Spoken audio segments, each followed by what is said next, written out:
लिए सबसे पहली चुनौती ये थी कि मैं देख नहीं पाता था, और सेकंड चुनौती ये थी कि मैं पढ़ने और लिखने में असमर्थ था। ना ही लिख पाता था और ना ही मैं खुद पढ़ पाता था। और थर्ड जो मेरे सामने चुनौती थी वो ये बैरियर थी कि मैं स्कूल में जो आने जाने की व्यवस्था है वो कैसे होगी। ये भी मेरे लिए एक बहुत बड़ी चुनौती थी, लेकिन मैंने इन चुनौतियों का डट कर सामना किया और अपने माइंड में इस बात को सुझाया कि ये जो चुनौतियां हैं ये कुछ नहीं है। अगर मैं इनका निडर होकर सामना करूंगा तो हो सकता है मैं उन बुलंदियों को छू सकता हूँ जो मेरे दिल में है और मेरे माइंड में। तो इसलिए मैंने कभी भी संघर्ष से मैं कभी भी घबराया नहीं। मैं जीवन में आगे बढ़ता चला गया और जिसके कारण आज मैंने ये मुकाम हासिल किया। लेकिन मेरी ज़िंदगी में 3 से 4 बैरियर ऐसे आए जहाँ पर मुझे भी लगा कि शायद मैं कुछ नहीं कर पाऊँगा, और मेरे माता पिता को भी लगा। और ख़ासकर कोई भी माता पिता होता है समाज में या फिर जो भी सोसाइटी में है, अगर उनका बच्चा कोई भी ब्लाइंड या किसी भी तरीके से डिसेबल हो जाता है तो एक थोड़ी सी माइंड में फ़िक्र हो जाती है कि ये बेचारा जीवन में कैसे आगे बढ़ेगा, कैसे जीवन व्यतीत करेगा, कैसे इसका गुजारा होगा। एक एक बेचारा जो शब्द है ना वो दिया जाता है, एक बेचारा शब्द जो है ना वो लग जाता है। मैं इस वीडियो के माध्यम से ये कहना चाहूँगा कि सबसे पहले तो इस शब्द को हटाया जाए कि किसी को बेचारा ना कहे। वो भी एक समाज का हिस्सा, उसने भी जन्म लिया है, तो इसलिए उसको कभी भी बेचारा नहीं कहे। और कभी भी ये माइंड में बात ना लाए कि वह कुछ नहीं कर सकता। अगर हम सब उसको सपोर्ट करेंगे, उसका हर मोड़ पर साथ देंगे, तो हो सकता है वो हमसे भी आगे निकल सकता है। वो जो सामान्य व्यक्ति होता है उससे भी आगे निकल जाता है अगर उसको हल्का सपोर्ट किया जाए। तो उसका सबसे बड़ा उदाहरण मैं ही हूँ। मेरे को सपोर्ट किया तो आज मैं इस लेवल तक पहुँचा। नमस्कार। आज हमारे साथ एक खास शख्सियत हैं। इन्हें निसार के नाम से जाना जाता है। वैसे सही नाम नशार है और प्यार से गांव में इन्हें रौनकी के नाम से जानते हैं। 1995 में नशार का जन्म हुआ तो ये ब्लाइंडनेस का शिकार थे और दृष्टि बाधा पूर्ण रूप से थी। मुश्किलों का एक तरह से सामना करना पड़ता है जब कोई बच्चा अलग हमारे समाज को लगता है। इनका जन्म करनाल जिला खंड इंद्री के गांव जैनपुर साधान में होता है और आजकल ये गांव कहरबा के निवासी हैं। कहरबा में इनका घर है। तो इनकी उपलब्धि ये रही है कि हाल ही में इन्होंने इतिहास विषय में राष्ट्रीय पात्रता परीक्षा जो यूजीसी लेती है उसे क्वालिफाई करके असिस्टेंट प्रोफेसर के पद के लिए ये एलिजिबल हुए हैं। तो ब्लाइंडनेस के बावजूद इन्होंने जो ये शिक्षा का सफर किया है और जिसमें एक ये मुकाम इन्हें मिला है कि नेट इनका क्वालिफाई हुआ है, ये हमें लगता है कि काफी बड़ी उपलब्धि के रूप में देखा जाना चाहिए। एक तो सामान्य विद्यार्थी और एक ब्लाइंड विद्यार्थी को, शायद सामान्य विद्यार्थी के लिए बहुत सारी चीजें बहुत सहज होती हैं, बहुत आसान होती हैं, और ब्लाइंड व्यक्ति के लिए वही चीजें शायद बहुत मुश्किल होती होंगी। ऐसा हम अनुमान लगा सकते हैं क्योंकि हमारे समाज में बहुत तरह की नकारात्मक सोच है। इन्होंने स्कूली शिक्षा में इन्हें अलग अलग शिक्षा के साथ साथ बहुत सारे को-करिकुलर एक्टिविटीज में इन्हें हिस्सा लेने का अवसर मिला है। जो स्पेशल गेम्स होते हैं, स्पेशल कल्चरल प्रोग्राम्स होते हैं, उनमें नशार ने हिस्सा लिया है और 2018 में शहीद उधम सिंह राजकीय महाविद्यालय मटक माजरी इंद्री से इन्होंने स्नातक की उपाधि प्रथम श्रेणी में प्राप्त की। 2023 में एमए हिस्ट्री इन्होंने की 59% मार्क्स लेकर के, और 2025 में बीएड स्पेशल एजुकेशन 81% अंकों के साथ की। और इन्होंने बीएड स्पेशल एजुकेशन की कुरुक्षेत्र विश्वविद्यालय कुरुक्षेत्र के शिक्षा विभाग से, जहां पे BEd special education visual impairment का कोर्स करवाया जाता है। और इन्होंने CET common eligibility test Haryana के लिए इन्होंने क्वालिफाई किया है। इनके पिताजी का नाम फूल सिंह जी है और जो मजदूरी करते हैं, और माता जी का नाम बाला देवी है। तो हमारे साथ हैं, हमें लगा कि इनके साथ बातचीत की जाए। विशेष तौर से ये जो डिसेबिलिटी का जो एक पूरा समाज है, हमारे समाज का बड़ा एक हिस्सा, उनमें ये उपलब्धि बहुत बड़ी उपलब्धि की तरह से देखी जानी चाहिए। और वैसे भी समाज में एक प्रेरणा का पुंज बन करके हमारे सामने निसार आए हैं। तो निसार, आपका स्वागत। मैंने थोड़ा परिचय आपका ज्यादा लंबा कर दिया, लेकिन मुझे लगा कि ये सारी बातें मैं कह दूं। Thank you sir. सबसे पहले तो मैं सभी दर्शकों को प्यार से भरा नमस्कार करता हूं अपनी तरफ से। सभी को नमस्कार। निसार, जीवन के जो ये सफर है, अभी आपकी उम्र 30 साल के करीब है, और आने वाले समय में आपके बहुत सारे सपने हैं जिन्हें आपको पूरा करना है। लेकिन ये जो सफर रहा है, इसमें आप अपने सफर को किस तरह से देखते हैं? कहाँ कहाँ आपको स्कूली जीवन में, सोसाइटी में, कहाँ कैसे क्या क्या चीजों का आपको सामना करना पड़ा, या आपके लिए ये सब कुछ सहज तौर पे ही था? एक बार अपने सफर के बारे में थोड़ा सा आप बताएं, और विशेष तौर से उन मुश्किलों के बारे में जो ब्लाइंडनेस से पैदा होती हैं, या हमें महसूस होता है ऐसा, या आपको क्या महसूस होता है इस बारे में?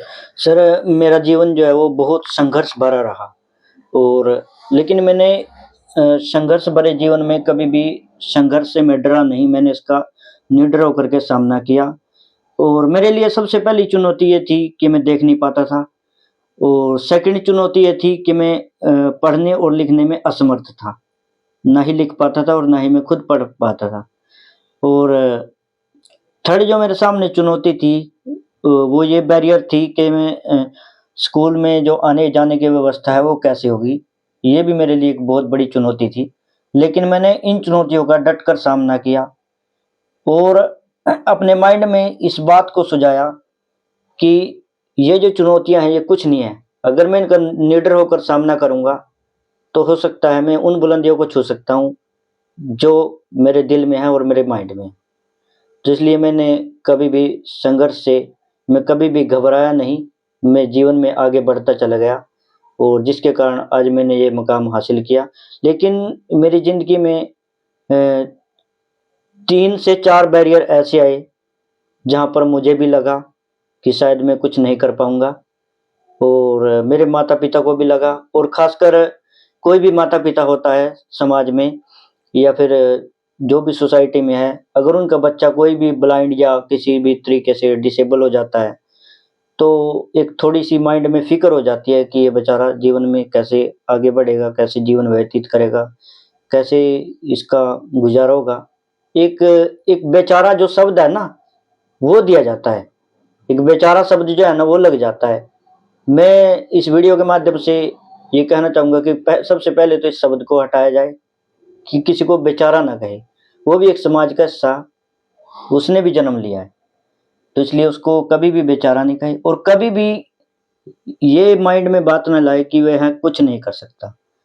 अगर हम सब उसको सपोर्ट करेंगे, उसका हर मोड़ पर साथ देंगे, तो हो सकता है वो हमसे भी आगे निकल सकता है। वो जो सामान्य व्यक्ति होता है उससे भी आगे निकल जाता है अगर उसको हल्का सपोर्ट किया जाए। तो उसका सबसे बड़ा उदाहरण मैं ही हूँ। मेरे को सपोर्ट किया तो आज मैं इस लेवल तक पहुँचा। और सपोर्ट कब मिलता है वो भी मैं, जो भी डिसेबल विद्यार्थी मेरे को सुन रहे हैं, उनको मैं एक प्रेरणा देना चाहूँगा इस वीडियो के माध्यम से कि आपने किसी एक अंक को खोया है, लेकिन बाकी अंक आपके सुरक्षित है, आप उनका यूज कीजिए।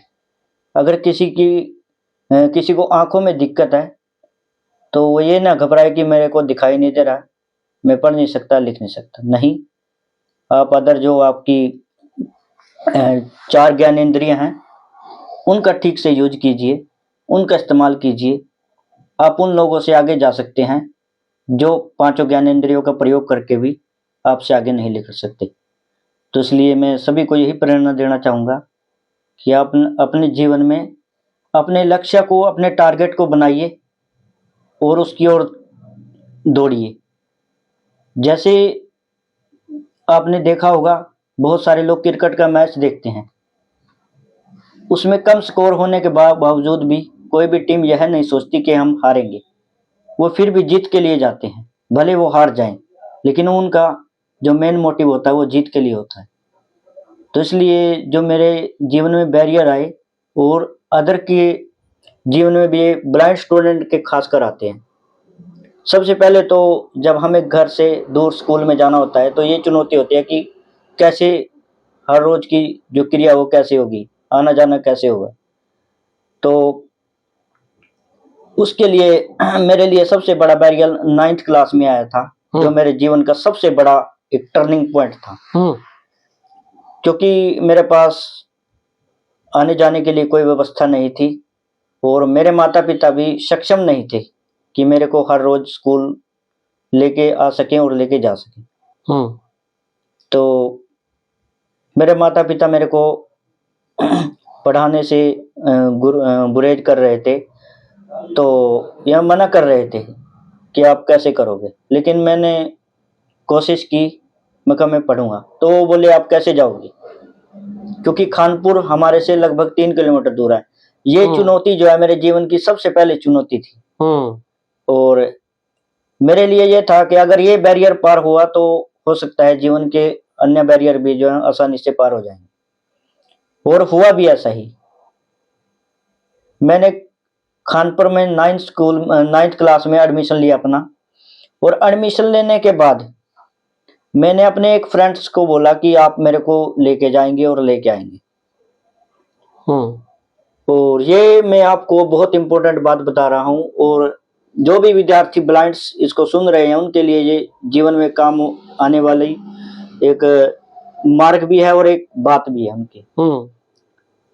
तो उस फ्रेंड्स ने मेरा कुछ टाइम साथ दिया। फिर मेरे माइंड में आया, मैं कहा यार 9th और 10th तो हो जाएगी, लेकिन 11th और 12th में फिर जाना है और फिर भी मेरे को आवश्यकता पड़ेगी। क्यों ना कुछ ऐसी प्रैक्टिस की जाए कि जिससे ये बैरियर ही खत्म हो जाए। तो मैंने धीरे धीरे चलना शुरू किया, और जैसे ही मेरे मार्गदर्शन में कुछ टीचर आए, उन्होंने मेरे को कुछ स्पेशल एजुकेशन से संबंधित कुछ इम्पोर्टेंट जो इंटरेक्शन वो करा सकते थे वो कराई उन्होंने। और मैं अभी भी ऐसा ही हूँ, ऐसा नहीं है कि मैं बचपन में बिल्कुल ब्लाइंड था और अब बिल्कुल नॉर्मल हो चुका हूँ। स्थिति वही है, उसमें कोई बदलाव नहीं आया।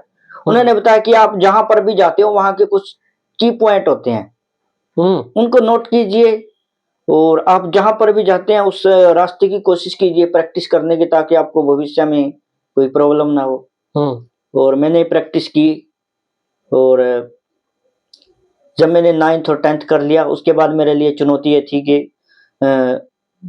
11 और +2 कहाँ से की जाए।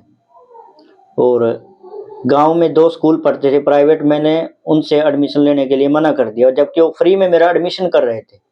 अच्छा जी। क्योंकि मेरे लिए वो बैरियर हो जाता अगर मैं वहां पर +1 +2 करता। मैंने अपने परिवार से इच्छा की कि मैं इंद्री में पढ़ूंगा, तो परिवार ने मेरी शिक्षा को नकारना चाहा, लेकिन मैंने अपनी इच्छा को बढ़ा कर रखा और मैंने एडमिशन लिया बॉय स्कूल में। और एडमिशन लेने के बाद मेरे लिए ये चुनौती थी कि कैसे शहर से होकर के गांव पहुंचा जाए और गांव से शहर कैसे आया जाए, क्योंकि शहर से होकर के स्कूल में जाना होता था और ट्रैफिक भी काफी थी जी, और उसका भी सामना करना था। तो मैंने परिवार से कहा कि मैं डेली अप डाउन करूंगा मेरे लिए कहीं पर भी कोई व्यवस्था नहीं की जाए, लेकिन परिवार ने मेरे लिए इंद्री में व्यवस्था की और मैं 2 साल तक इंद्री में एक मदरसा पढ़ता है वहाँ पर रहा। लेकिन मेरे लिए वो एक बहुत बड़ा बैरियर बना हुआ था और इस बैरियर को मैंने जब ग्रेजुएशन की पढ़ाई शुरू की तब तोड़ने में मैं इसको सफल हुआ और इस बैरियर को मैंने ऐसा तोड़ा कि आज अगर आप मुझे किसी भी क्षेत्र में भेजना चाहो तो मैं अकेला जा सकता हूँ, अकेला आ सकता हूँ, क्योंकि मैंने उस बैरियर को ही तोड़ दिया जो मेरे जीवन में बैरियर बनकर रह सकता था, लेकिन मैंने उसको बिल्कुल ही खत्म किया। अब नेक्स्ट टाइम वो मेरे जीवन में और मेरी जिंदगी में तो दोबारा बैरियर नहीं आएगा। और माता पिता के लिए भी जो एक बैरियर बना हुआ था उसको भी मैंने कुछ हद तक तोड़ने का कार्य किया, क्योंकि अक्सर माता पिता ये सोचते हैं कि इसको 10th प्लस 2 कराओ और कहीं जॉब लग जाती है तो अच्छा, अदरवाइज घर रखो, इसको बाहर मत भेजो, ये कहीं चोट खा लेगा या कुछ कर नहीं पाएगा। नहीं, उस बैरियर को भी मैंने कुछ हद तक तोड़ने का काम किया।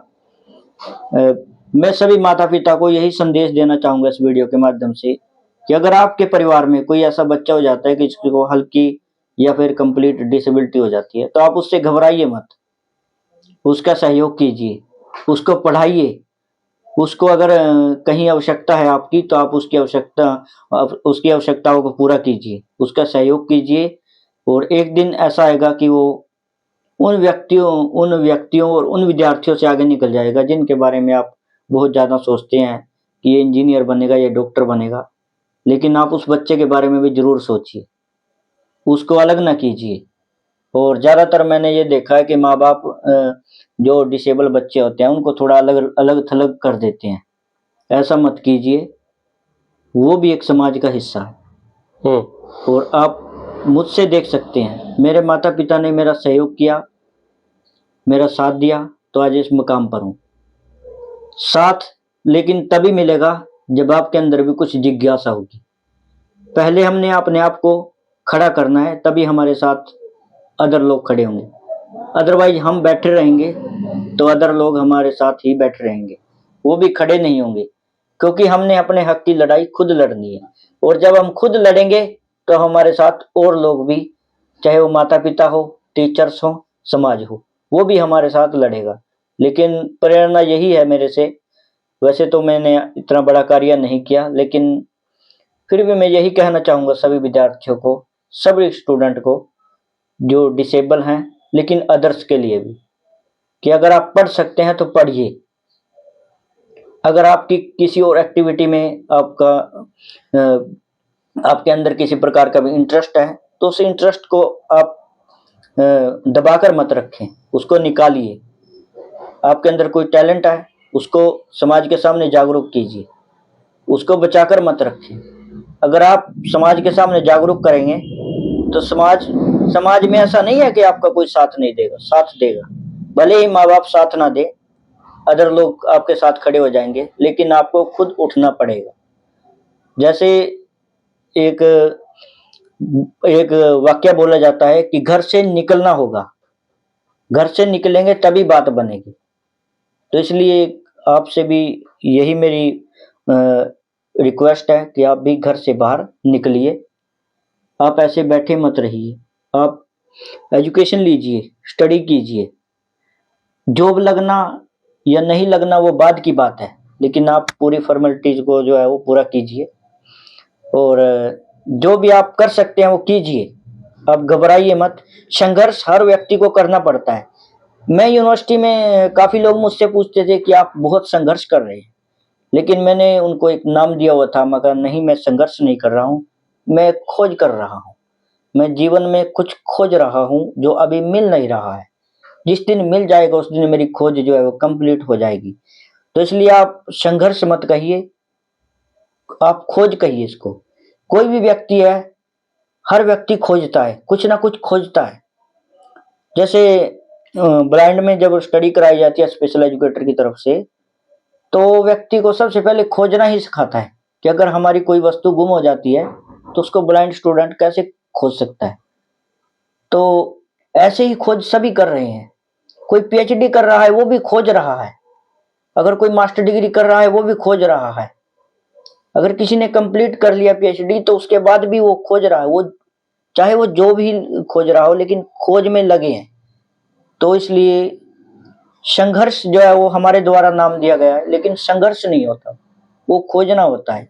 जो लोग खोजते हैं वो कुछ ना कुछ ढूंढ लेते हैं, लेकिन जो खोजते नहीं वो कुछ भी नहीं ढूंढ पाते, क्योंकि खोजेंगे तभी संघर्ष करना होगा, अदरवाइज तो संघर्ष करने की आवश्यकता नहीं पड़ेगी। तो इस माध्यम से मैं यही कहना चाहूंगा सभी माता पिता को भी और स्टूडेंट को भी। और कुछ समाज में ऐसे लोग भी होते हैं जो ये सोचते हैं कि ये कुछ नहीं कर पाएंगे, उनके लिए मेरा यही मैसेज है कि आप थोड़ा सा सपोर्ट कीजिए, आप इस बात को साइड में रखिए कि ये कुछ नहीं कर पाएंगे, आप थोड़ा सा सपोर्ट करके देखिए और उसके बाद आप देखना कि वो कुछ कर पाते हैं या नहीं। तो इसलिए आप अगर किसी का भला नहीं कर सकते तो किसी को बुरा भी मत कहें, आप अगर किसी का सपोर्ट नहीं कर सकते तो किसी को ये मत बोलें कि ये कुछ नहीं कर पाएगा, हो सकता है वो आपसे बेटर कार्य कर जाए, आपसे आगे निकल जाए। तो इसलिए आज के वीडियो में मैं इतना कहना चाहूँगा कि आप पढ़िए और जीवन में आगे बढ़िए। एक शब्द यूज किया जाता है कि बढ़ते चलो, तो वो बढ़ते चलो वो किसी एक व्यक्ति के लिए नहीं है, वो सभी के लिए है, चाहे उसमें ब्लाइंड स्टूडेंट हो, चाहे उसमें नॉर्मल हो, कोई भी हो।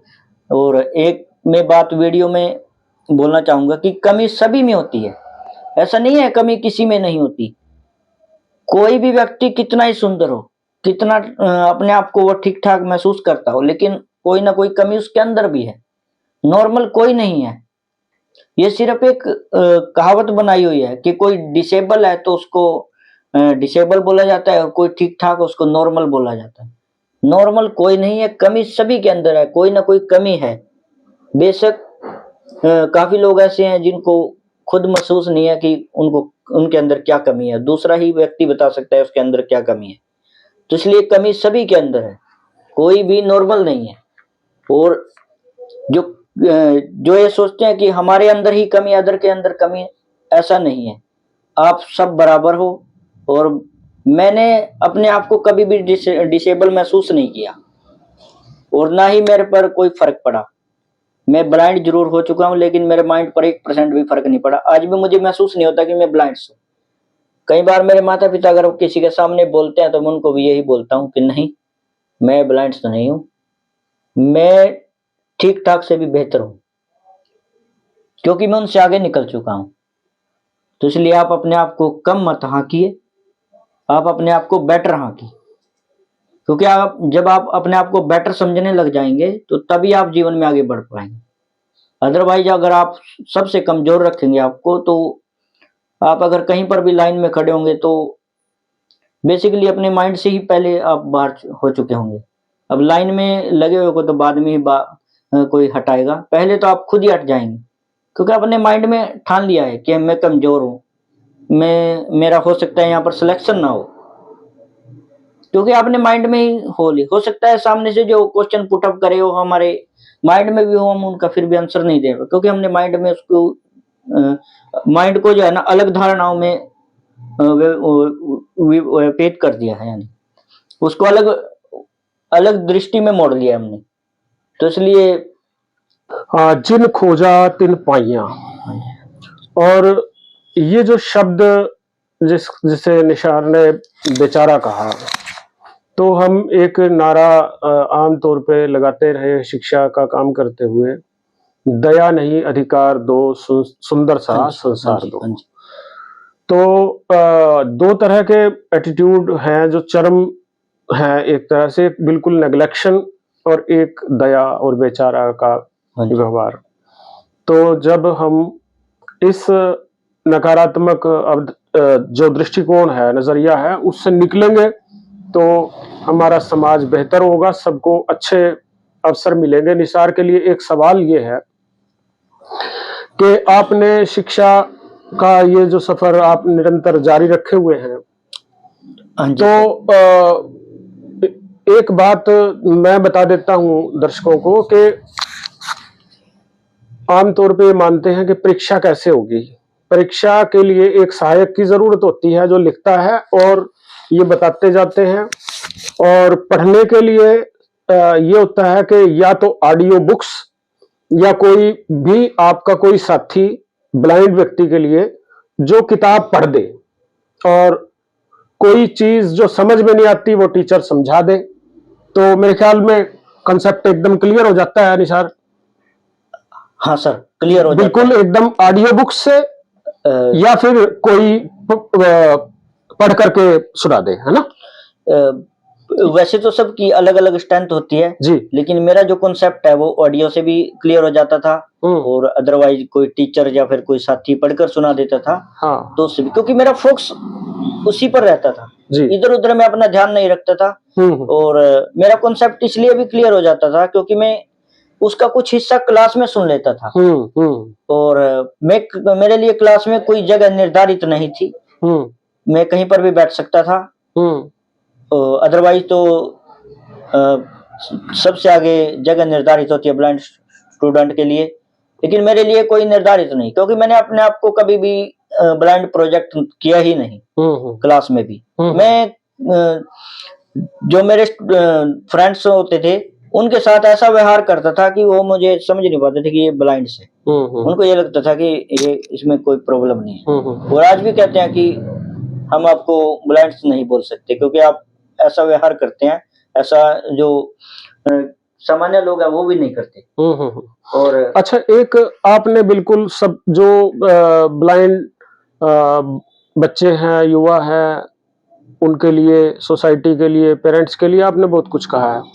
मैं एक सवाल के जो व्यवस्था है, जो व्यवस्था, जिस व्यवस्था के अंदर हम शिक्षा ग्रहण करते हैं, वो व्यवस्था, जिस व्यवस्था के अंदर हम सड़कों से आते जाते हैं, बसों पे बैठ करके हम एक जगह से दूसरी जगह जाते हैं, दाखिले की प्रणाली है, परीक्षा की व्यवस्था है, उसमें कुछ ब्लाइंड जो बच्चे हैं, युवा हैं, उनको केंद्र में रख करके कुछ सुधार के जो गवर्नमेंट है, जो नीति निर्माता हैं, उनके लिए कोई ऐसे सुझाव आप देना चाहोगे क्या कि ये चीज करनी चाहिए ताकि बेहतर हो? उसके लिए जैसे आप अगर +2 लेवल तक देखेंगे तो कुछ सुधार किए हैं गवर्नमेंट ने जी। क्योंकि आपको स्कूल में लगभग कोई ना कोई स्पेशल एजुकेटर मिल जाएगा, आपको रिसोर्स रूम मिल जाएगा। लेकिन जब हम +2 के बाद कॉलेज लेवल पर जाते हैं जी, तो वहां पर सुधार नहीं है। अच्छा। वहां पर सुधार होने चाहिए क्योंकि अब जिस कॉलेज में मैं पढ़ा हूँ जी, उसका ही बताता हूँ मैं जी। वहां पर डिसेबल स्टूडेंट के लिए कोई भी सेटअप नहीं है। ना वहां पर कोई रिसोर्स रूम है और ना वहां पर कोई स्पेशल एजुकेटर है। तो अगर वहां पर कोई ब्लाइंड स्टूडेंट चला जाता है तो उसको पढ़ाना उनके लिए काफी कठिन हो जाता है। और अगर बच्चे के कॉन्सेप्ट क्लियर है तो फिर भी पढ़ लेता है वहां पर जी। लेकिन अगर किसी बच्चे के कॉन्सेप्ट क्लियर नहीं है तो उसके लिए काफी कठिन हो जाता है, टीचर के लिए भी और स्टूडेंट के लिए। तो वहां पर मैं सुझाव देना चाहूंगा जी। जो इस समय गवर्नमेंट है, सबसे पहले तो मैं ये बात मैं यूनिवर्सिटी में भी बोलता था जी, कि जैसे हम जेवीटी कराते हैं या बीएड कराते हैं या फिर मास्टर डिग्री होती है, कुछ भी होती है, उसमें एक अलग से सब्जेक्ट होना चाहिए जिसमें ब्रेल, साइन लैंग्वेज, अदर भी हो, मतलब स्पेशल एजुकेशन का एक तरह सब्जेक्ट हो। हाँ, एक सब्जेक्ट होना चाहिए।